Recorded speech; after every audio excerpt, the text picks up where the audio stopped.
කොහොමද ඔයාලට මාව බලන හැමෝම සතුටින් ඇති කියලා හිතනවා. ඔයාලා දන්නා මේ දවස්වල අපේ මාතෘකාව ડિප්‍රෙෂන්. එහෙමත් නැත්නම් විෂාදය.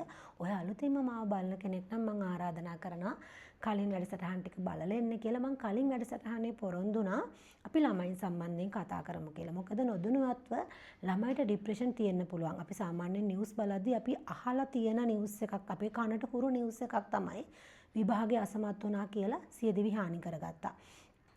විශ්වවිද්‍යාලයේදී නමකවාදයේ දරා ගන්න බැරුව සියදිවි හානි කරගත්තා. ප්‍රේම සම්බන්ධතාවය කැඩුණා කියලා සියදිවි හානි කරගත්තා හෝ සියදිවි හානි කරගන්න උත්සාහ කරා. මේවා සාමාන්‍යයෙන් අපි කනට හුරු අපිට ප්‍රවෘත්ති. ඉතින් ඒ සම්බන්ධයෙන් අපිට කතා කරමු. සමහර විට මේ සියදිවි හානි කරගන්න උත්සාහ කිරීම විෂාදය කියන රෝග ලක්ෂණවල ප්‍රතිඵලයක් අවසාන ප්‍රතිඵලය වෙන්න පුළුවන්. ඒක නිසා අපි අද කතා කරමු ළමයින් සම්බන්ධයෙන්. මොකද ළමයින්ට ගති ලක්ෂණ තියෙන අපි ડિප්‍රෙෂන් ගති ලක්ෂණ ගැන කලින් වැඩසටහනක කතා කරා. ડિප්‍රෙෂන් ගති ලක්ෂණ සාමාන්‍ය අයගේ තියෙන ගති ලක්ෂණත් එක්ක වෙනස් වෙන්න පුළුවන්. අපි ඒක නිසා ඒ සම්බන්ධයෙන් කතා කරමු. සාමාන්‍යයෙන් වැඩිහිටි කෙනෙක්ට ડિප්‍රෙෂන් ගති ලක්ෂණ එද්දී කාලයක් යද්දී අපිට හඳුනා ගන්න පුළුවන් මෙයාට මේ තියෙන ડિප්‍රෙෂන් ගති ලක්ෂණ කියලා. මම ડિප්‍රෙෂන් ගති ලක්ෂණ සම්බන්ධයෙන් වෙනම වීඩියෝ එකක් කරලා තියෙනවා. මේක බලන්න කලින් ඒක බලන්න කියලා ආරාධනා කරනවා. එතකොට පුළුවන් මේ වෙනස හොයාගන්න. නමුත් දරුවන්ට ඒ ගති ලක්ෂණ පෙන්වන්නේ නැහැ. එතකොට දෙමාපියන්ට හඳුනා ගන්න බෑ තමන්ගේ දරුවන්ට ඩිප්‍රෙෂන් තියනවද නැද්ද කියලා. මොකද සාමාන්‍ය වගේ නෙමෙයි. ඒගොල්ලෝ පාසලට යනවා, පන්තියට යනවා, යහළුවන් එක්ක ඉන්නවා, ක්‍රීඩා කරන අය ක්‍රීඩාවත් එක්ක ඉන්නවා. මේ දේවල් එක්ක ඉන්න ගමන් එයාලගේ දුක වේදනාව එයා අභ්‍යන්තරයට ඇතුළට දාගෙන තියෙන්න පුළුවන්. මේකට හේතුවක් විදිහට කුඩා කාලේ ඉඳන් සමහර විට ඒගොල්ලෝ ඉමෝෂනල් පිට කරන්න දක්ෂ නැහැ. ඒගොල්ලන්ට ඉමෝෂනල් පිට කරන්න තේරෙන්නේ නැහැ. මොකද සමහර වෙලාවට කුඩා කාලේ තමන්ගේ දුක වේදනාව දෙමාපියන්ට කියද්දි දෙමාපියන් ඒක නොසලකා හැරියානම් ඒගොල්ලෝ ඒක කියන්නේ නැතුව හිත ඇතුළේ හිර කරගෙන ඉන්න උත්සාහ කරා වෙන්න පුළුවන්. සාමාන්‍යයෙන්ම ඉමෝෂනල් සාමාන්‍ය ડિප්‍රෙෂන් වලදී තියෙන ලොකුම ඉමෝෂනල් එක දුක වේදනාව තනිකම වගේ දේවල් නේ. මේ දේවල් වැඩි හිටියෙක් කියද්දි කෙලින්ම කියන්න පුළුවන් මට හරි වේදනාවක් දැනෙනවා, මට තනිකමක් දැනෙනවා, මට ජීවිතේ එපා වෙලා වගේ දැනෙනවා කියලා වැඩි හිටියෙක් කියන්න පුළුවන්. නමුත් දරුවෙක් වෙනස්. දරුවෙක් මේක ශාරීරික අපහසුතාව විදිහට තමයි එළියට දක්වන්නේ. මගේ ඔළුව රිදෙනවා, මගේ බඩ රිදෙනවා, මට අද ඉස්කෝලේ යන්න බෑ, මට තනියම ඉන්න ඕන වගේ දැනෙනවා, මට හරි අමාරුයි වගේ, මට ඊයරෑ නිින්ද ගියේ නෑ, මට හරි නිදිමතයි වගේ ශාරීරික අපහසුතාව තමයි එයාලා ඉමෝෂනල් විදිහට පිට කරන්නේ. මට දුකයි වේදනයි මට තනිකමයි කියලා කියනවට වැඩිය මගේ බඩ රිදෙනවා, ඔළුව රිදෙනවා, මට පන්ති යන්න බෑ, මට ඉස්කෝලේ යන්න බෑ වගේ දේවල් එයාලා කියනවා වෙන්න පුළුවන්. එයාලගේ ડિප්‍රෙෂන් ගති ලක්ෂණ එළියට පේන්නේ නැති තවත් කාරණාවක් තමයි එයාලා නිතරම උත්සාහ කරන්නේ දෙමාපියන් සතුටු කරන්න. මං දුකෙන් ඉන්නවා, මං වේදනාවෙන් ඉන්නවා කියලා අම්මට කිව්වොත් අම්මා දුක් වෙයි. තාත්තට කිව්වොත් තාත්තා සමහර විට බනී. මට ගහන්නත් පුළුවන්. ඒක නිසා ගුරුවරයෙක්ට කිව්වොත් ගුරුවරු මට hina වෙයි. යාළුවෙක්ට කිව්වොත් යාළුවෝ hina වෙයි. මොනවටද බං දුක් වෙන්න හේතුවක් තියනවද? මොකටද දුක් වෙන්නේ කියලා යාළුවෝ මට hina වෙන්න පුළුවන්. ඒක නිසා යාළුවා ඉමෝෂනල් හංග ගන්නවා. මම ඒක කිව්වේ වැඩි හිටියෙක් ඉමෝෂනල් පෙන්නනවා වෙන්න පුළුවන්. ළඟම හිතවතෙක්ට, ළඟම යාළුවෙක්ට හරි. නමුත් දරුවෝ විදියට ඒගොල්ලෝ බයයි.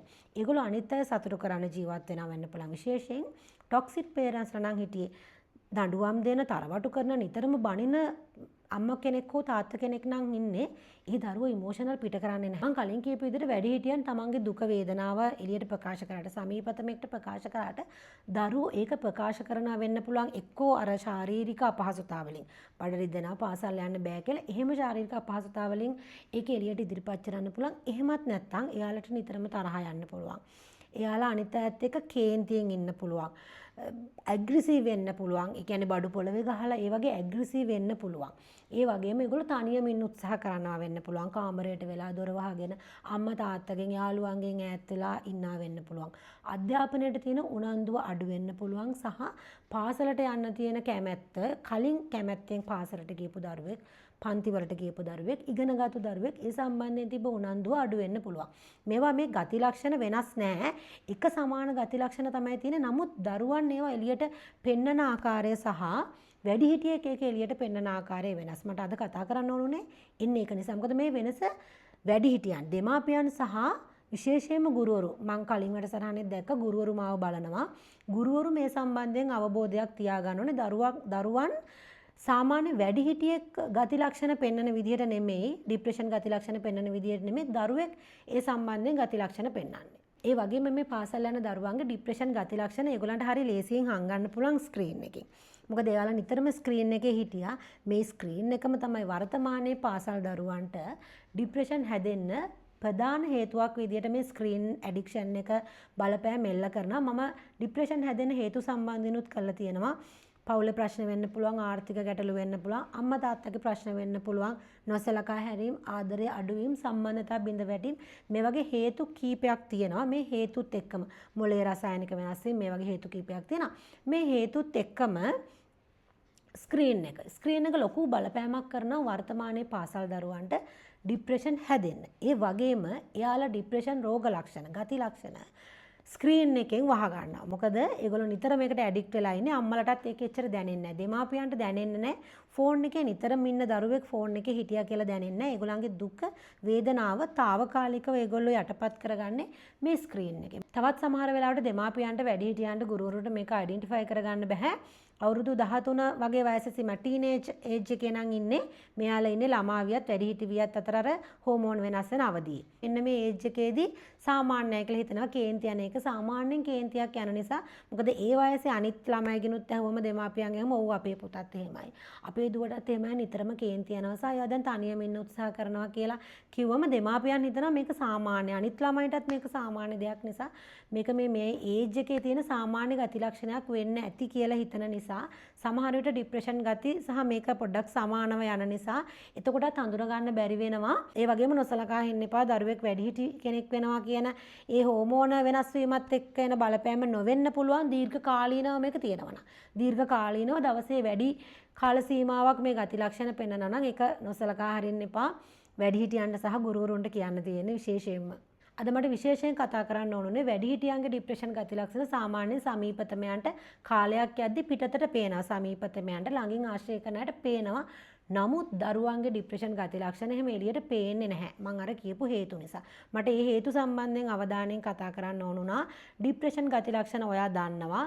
දන්නේ නැත්නම් ගිහින් බලලෙන්න. විශේෂයෙන්ම දරුවන්ට ඔයා දරුවන් බලා ගන්න දෙමාපියෙක් නම්, ගුරුවරයෙක් නම්, වැඩිහිටියෙක් නම් විශේෂයෙන්ම දරුවන් මෙච්චර දවසක් කැමැත්තෙන් කරපු දේවල් දැන් කරන්නේ නැත්නම්, දක්ෂතා දක්වපු විෂයන් වලට අදක්ෂ නම්, පාසලේ ලකුණු අඩු වෙනවා නම්, පාසල් යාම ප්‍රතික්ෂේප කරනවා නම්, නිින්දේ ආහාර රටාවේ වෙනස්කම් තියෙනවා නම්, තනියම ඉන්න උත්සාහ කරනවා නම් මේ වගේ දේවල් සමහර විට එයා hina වෙලා ඉන්න පුළුවන්.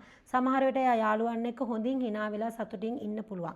නමුත් මම මේ කියපු රෝග ලක්ෂණ දිගින් දිගටම දීර්ඝ කාලීනව තියෙනවා නම් අවධානය අඩු කරන්න එපා.